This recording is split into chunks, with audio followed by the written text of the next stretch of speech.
ابتدا ہے رب جلیل کے بابرکت نام سے جو مجھے اور آپ کو میرے اور آپ کے دل کے خیالات کو بخوبی جانتا ہے۔ ناظرین، وقت گزر جاتا ہے لیکن تلخ وقت جو ہے وہ اپنے پیچھے تلخ یادیں چھوڑ جاتا ہے۔ حادثے بے شک ہوتے ہیں، گزر جاتے ہیں، لیکن اپنے پیچھے ایک ایسی لکیر چھوڑ جاتے ہیں جو یقیناً ساری عمر پیٹتے پیٹتے جو اس کے چاہنے والے ہیں تھک جاتے ہیں، لکیر ختم نہیں ہوتی۔ آنسوؤں کے ساتھ، آہوں کے ساتھ، سسکیوں کے ساتھ، چیخو پکار کے ساتھ، التجاؤں کے ساتھ اور دعاؤں کے ساتھ پاسٹر ملک کامران سلامت سپرد خاک کر دیے گئے۔ یقیناً وہ شخص اس جہان فانی سے کوچ کر گیا، ایمان کی خاطر شہید کر دیا گیا، اور اس کے جو ورثاء ہیں یقیناً ان کے لیے یہ ایک انتہائی پرسوز،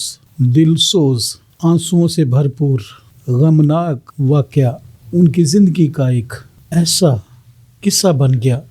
جو شاید دوسرے لوگوں کی یادوں سے تو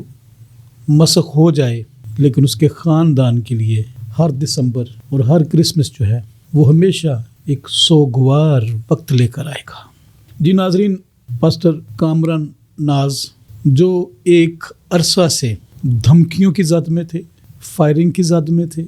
زندگی لمحہ لمحہ ان کے اوپر بوجھ بنتی جا رہی تھی، لیکن آج میں خاص طور پر جو ریاست اور قانون نافذ کرنے والے ادارے ہیں ان کا کردار آپ لوگوں کے سامنے رکھنے والا ہوں۔ اس بات میں کوئی شبہ نہیں کہ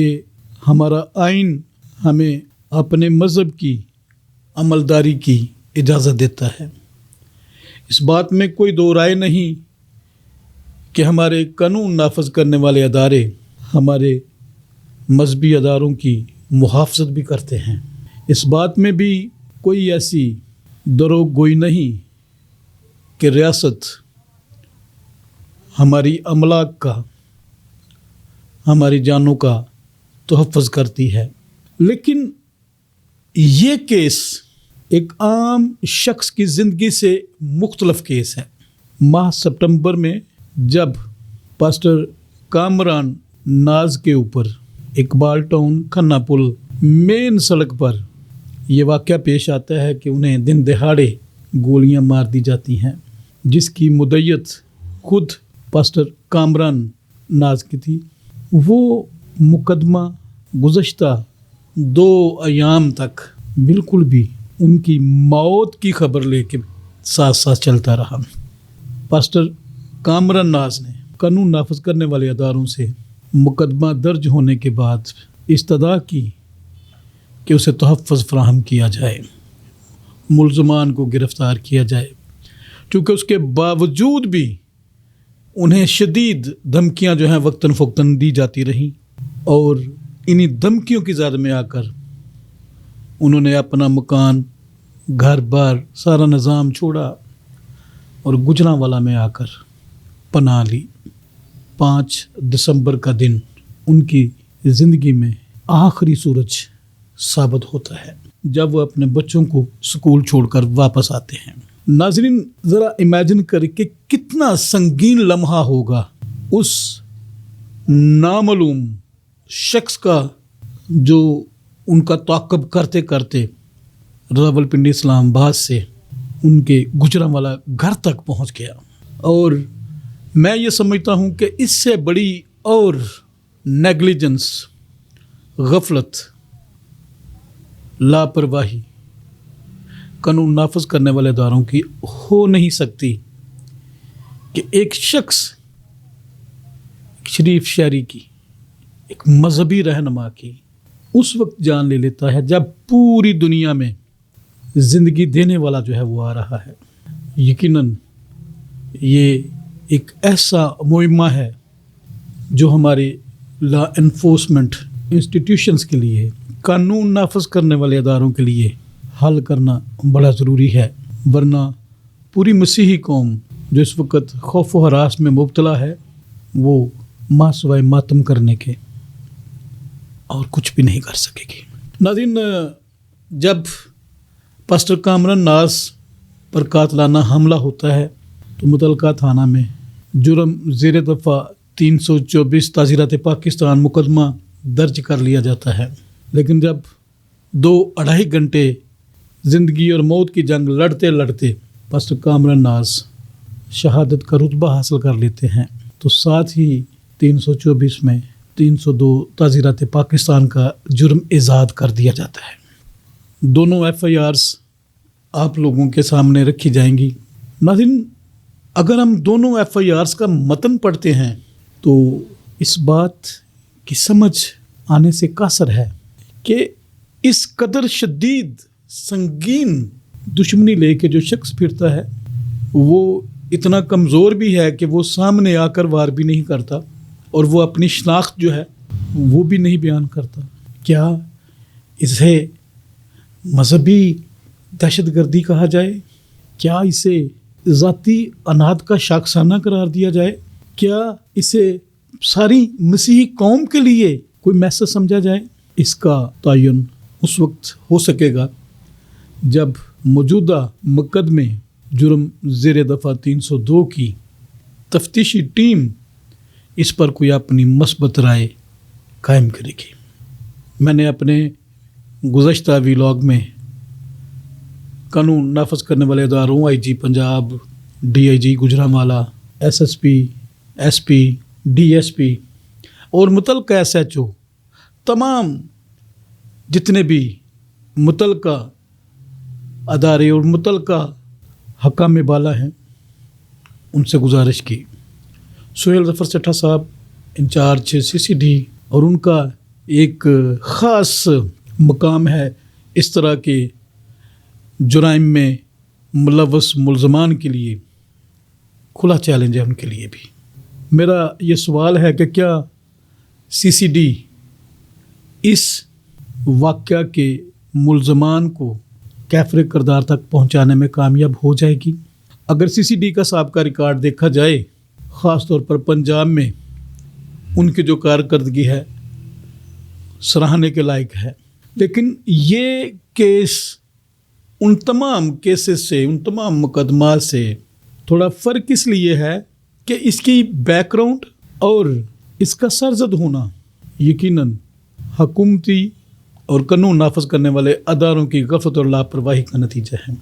میں یہ سمجھتا ہوں کہ جب اسلام آباد میں پاسٹر کامران ناز صاحب کا مقدمہ درج کیا جاتا ہے تو اس وقت سے ہی ملزمان کا احاطہ کیا جانا اور ان کو گرفتار کیا جانا اور ان کو کیفر کردار تک پہنچایا جانا از حد ضروری تھا، لیکن اداروں کی غفلت ایک مذہبی رہنما کی شہادت پر منتج ہوتی ہے۔ پاسٹر کامران ناز یقیناً اپنی زندگی میں خدا کی خدمت سر انجام دیتے رہے